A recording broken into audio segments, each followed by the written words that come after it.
Vamos seguir aqui. Essa semana a gente repercutiu aqui as polêmicas da CPMI das fake news e a relatora da comissão, a deputada Lídice da Mata, do PSB da Bahia, deu uma entrevista à Folha de São Paulo fazendo um balanço e traçando um resultado do que ela espera após a conclusão das sessões. Para Lídice, o depoimento de Hans River, ex-funcionário de uma empresa de disparos de mensagem em massa, que acusou a jornalista Patrícia Campos Melo de ter se insinuado sexualmente em troca de informações, foi um episódio lamentável, segundo a deputada e segundo a lei também. Mentir em uma CPMI é grave e é preciso levar adiante uma punição ao depoente. A parlamentar também aproveitou o que aconteceu na comissão para acusar o ambiente político de ser misógino e machista. Vini, vamos lá. Claro que o ambiente no qual ela concluiu o que essa fala dela mostra foi o ambiente das CPMIs, né?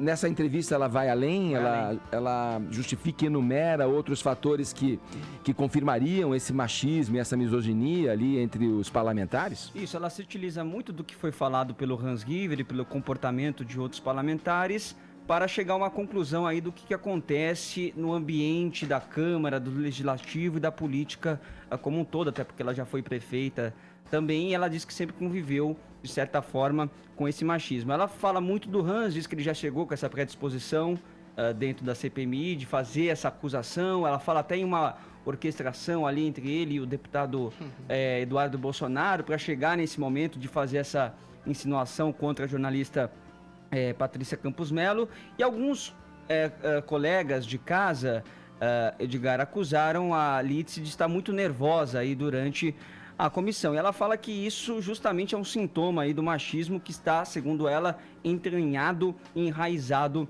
na política. Diz que isso é uma coisa, obviamente, que negativa na sociedade, principalmente nos dias atuais, onde as mulheres conquistam cada vez mais espaço e nos ambientes, em outras atividades, e que os homens acabam cometendo este ato falho de forma até às vezes espontânea, sem perceber, porque isso está incorporado na cultura deles.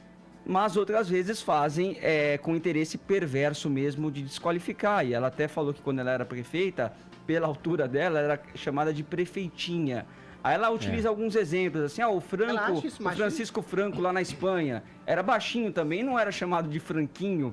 O Hitler era baixinho. Sim. Na Alemanha, não era chamado de baixinho. Enfim, ela acaba utilizando esses exemplos, que são obviamente que exemplos exagerados, mas para dar uma ideia do que ela quer, da mensagem que ela quer mais concretos, transmitir, e diz que é preciso dar um basta nisso, porque a sociedade está cada vez mais amadurecida e que no parlamento não pode ser diferente, que ela fala que os parlamentares fazem isso de maneira às vezes muito discreta, nas entrelinhas, acabam escondendo, mas acham isso muito bonitinho, acham que eles são poderosos e acabam por muitas vezes expondo aí vaidosamente o machismo, porque é uma coisa consentida de alguma maneira, Edgar. Duvidar do que ela está dizendo, né, o que ela passa, só concluir que ela é uma prefeitinha e é chamada assim por uma questão de machismo. Sim. Arraigado estruturalmente na sociedade.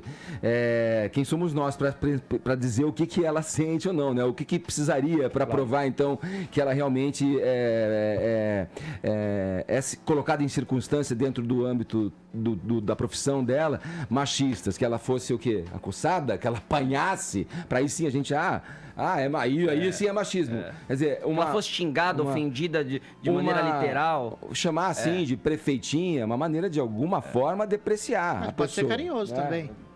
Essa que é a questão. Adversários políticos, não sei. Mas essa questão de estar nervosa, por exemplo, é algo que mulheres na política acabam sempre denunciando um pouco, né? Porque o homem, quando ele fala um pouco mais alto, ou quando ele é um pouco mais firme, é sentido de firmeza. A mulher já é vista, às vezes é chamada de louca, de histérica, de que está nervosa, que não tem equilíbrio para mediar uma situação. É um espaço dominado por homens, Adriles, ainda é um espaço dominado por homens, talvez porque os homens tenham mais interesse em política. A gente teve essa discussão várias vezes aqui, né? De estabelecer o que os homens querem e o que as mulheres querem.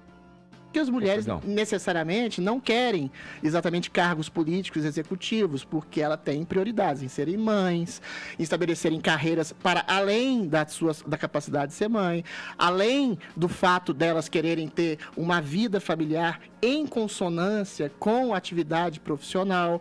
Existem pesquisas biológicas, sociobiológicas, que faz com que as mulheres queiram ter uma atividade mais direcionada a pessoas e homens a coisas, a administrações, ou seja, tem uma série de discussões sociobiológicas que incutem exatamente grandes discussões do ponto de vista dessa diferenciação e às vezes esse amálgama entre o que é inato culturalmente e o que é inato biologicamente. E aí isso incute uma série de outras problematizações do que é masculinidade, do que é feminilidade, do que é machismo e do que é feminismo. Ou seja, alguém que é chamada de uma Clarinha, Reginha, pode ser uma coisa carinhosa e pode ser uma coisa exatamente depreciativa do ponto de vista de quem emite o apelido e do ponto de vista de quem recebe o apelido. Uma mulher pode ser realmente mais emocional e mais emotiva que um homem, sem que isso denote exatamente uma qualidade menor, ou seja, ela tem uma inteligência emocional maior do que o homem. E aí tem sérias diferenciações. Eu só tenho medo do conceito de machismo ser utilizado para abafar outras coisas. Por exemplo, vão ser bastante objetivos. O tal Hans foi extremamente machista, foi extremamente vulgar, foi extremamente sexista. Aí não resta ambiguidade. Quando ele condiciona a atração, a venda que ela se faz, que ela teria feito, a repórter Patrícia, a prostituição que ela teria feito para obter informações dele. Isso é inegável, isso é execrável da parte dele. Mas quando você usa do machismo para colocar, por exemplo, uma corporação de jornalistas falando que ele fez um ataque à imprensa, quando, no caso, essa mesma jornalista que foi, sim, ofendida por esse Hans, fez, sim, uma matéria pouco louvável, inconsistente, acusatória e leviana em relação ao Bolsonaro e não falou de uma série de outros políticos que o próprio Hans falou na CPI, falou para ela, está inclusive no desmentido da Folha de São Paulo, e falar que tudo isso é fruto de machismo, ou seja, você está misturando as coisas para enganar uma população, um público, ou mesmo os jornalistas, ou mesmo os políticos, para encampar uma narrativa ideológica se utilizando de uma coisa que é realmente complicada e está entranhada em muitas das pessoas do Brasil, que é o machismo. Então a gente tem que fazer uma pesquisa acurada e muito séria para diferenciar o que é o preconceito, o que é o machismo, o que é a homofobia, o que é o racismo, e diferenciar esses preconceitos, quando são analisados de maneira concreta, de pessoas que lançam mão da acusação desses preconceitos para encobrir outras coisas, ou pior, aquilo que eu sempre falo, lançam mão desses preconceitos para atacar os outros sem sofrer represália, porque cria uma espiral do silêncio quando fala essas palavras, machismo, homofobia, racismo, aí parece que elas ficam intocadas e ninguém diz nada e não repercute outros assuntos, como o caso da matéria inconsistente da Patrícia, não vem à tona e só fica encoberto pelo caso de um machismo que domina a sociedade, a humanidade, enfim. Ainda bem que você condenou o ato do Hans River, ainda né? bem não, é claro, qualquer pessoa sensata que não faria seja um ataque à imprensa. Eu acho que é sim, porque ele incute na cabeça das pessoas de que a imprensa age dessa maneira, com troca de favores, com insinuações. Não, eu fico feliz que você tenha apontado e condenado essa ação grotesca do Hans River quando ele fala isso. É uma misturada de coisas aí, pois né? É, porque é misturar as coisas, separar as coisas e misturar. Mas assim, quando você coloca tudo na conta de que isso é para reverter algum ativo político, para fazer uma acusação, para colocar tudo no campo do machismo. Ora, se é a mulher que está ali, que sofreu e que falou o que sofreu e o que sente, quem somos nós para dizer isso? Agora, como se utiliza disso, não está no nosso âmbito. Como é que você vai controlar uma questão dessa? Ela faz na mesma entrevista que você traz para a gente, Vini, uma colocação que eu achei bem interessante. E eu acho que diz bastante a respeito disso. Ela fala que, inclusive, mulheres que estão lá, colegas da Lídice da Mata, né? Colegas dela que estão ali na Câmara, que são de partidos conservadores, essas que foram eleitas principalmente a rebote aí do bolsonarismo, falam que a mulher tem que estar em casa, cumprindo a função da mulher. Isso é bobagem. Reduzindo. Isso é bobagem, isso é machismo, aí eu concordo. Que vem de uma própria mulher. Mas elas não estão em casa, elas são deputadas. Exatamente. Uma coisa não anula a outra. Além da contradição de elas. Ela aponta isso, a Lídice aponta isso na entrevista. A elas, do alto da independência, do alto do seu cargo político, apontam que a outra mulher deve estar em casa. Mas, Edgar, mas elas falam que deve estar em casa ou que deve estar em casa e exercer uma profissão? Aí eu não sei se ela falou a verdade. A mulher exerce a profissão desde sempre, com jornadas duplas e triplas. A minha mãe fez isso e minha mãe não é necessariamente um modelo esse modelo que a gente vê hoje de autonomia. Minha mãe foi criada dentro de um modelo machista, mas trabalhava como funcionária pública, cuidava da família e ainda depois do trabalho cuidava das coisas pro dia seguinte. Mas meu ponto é só quando você acusa de machismo, por exemplo, existe uma dominância de homens no Congresso. Olha, as mulheres podem ser candidatas, podem se candidatar quando elas bem entenderem. A gente já teve uma presidente, Dilma Rousseff, como de presidente da República. Ou seja, dizer que as mulheres não têm ampla liberdade para integrar na política é falso. Talvez elas não queiram. E eu acho muito provável que a maioria não queira. Mas ela disse isso, disse que não tem ampla liberdade. Não, eu tô querendo dizer o seguinte, quando ela ataca, por exemplo, as mulheres que falam que a mulher tem que estar em casa e que estão sendo deputadas, elas falaram realmente isso? Primeiro.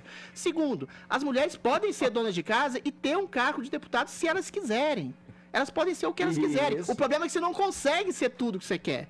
O meu ponto é, quando você vai ser mãe, vai cuidar de família, você tem outros afazeres também, que é um trabalho enorme, que é o trabalho principal de uma pessoa, que é estabelecer os vínculos afetivos com filhos, com o marido, com amigos, com parentes. É o principal trabalho de uma vida, Edgar. E as mulheres fazem isso muito melhor que nós. Talvez elas não queiram entrar nesses cargos executivos como um todo, embora muitas entrem, exatamente porque elas são sábias e sabem priorizar o elo afetivo. O elo afetivo entre uma pessoa e outra é o principal trabalho de um ser humano, de pessoas que brigam, de pessoas que se reconciliam, de pessoas que têm visões de mundo diferentes, entendeu? Isso tudo acontece e agrega uma família. Esse é o principal trabalho de uma mulher, deveria ser o principal trabalho da humanidade. Não só de homens, mas da humanidade, não só de homens e de mulheres, mas da humanidade como um todo. Olha, a gente pode até encontrar pontos em comum aí nessa visão que você expõe. Agora, é fato que a gente vive diante de uma mudança de paradigma, de um olhar diferente para as funções de cada um e para os papéis de cada um dentro de uma sociedade, dentro de uma comunidade. E é inegável que dói, né? Para quem teve ali o desfruto dos privilégios durante um tempo, da sociedade paternalista, se sinta guerra é privilégio. Se sinta condoído, quando vem uma reivindicação que tira do lugar de conforto, nós homens. Tudo bem, a sociedade patriarcal que você vê... Eu preciso ir para o intervalo, Adriles. Eventualmente, mas... Acho que a gente expôs aqui de alguma maneira... Há privilégios, mas há complicações da figura masculina patriarcal também. Imagina aqui das coisas, né? Acho que deu tempo da gente expor aqui a partir do que E para a guerra não é um conforto, um exemplo só. Ainda bem que a guerra não é uma... E eram os homens que iam, só dando um exemplo. A guerra é uma exceção ainda que tenha causado as revoluções que causou na história da humanidade.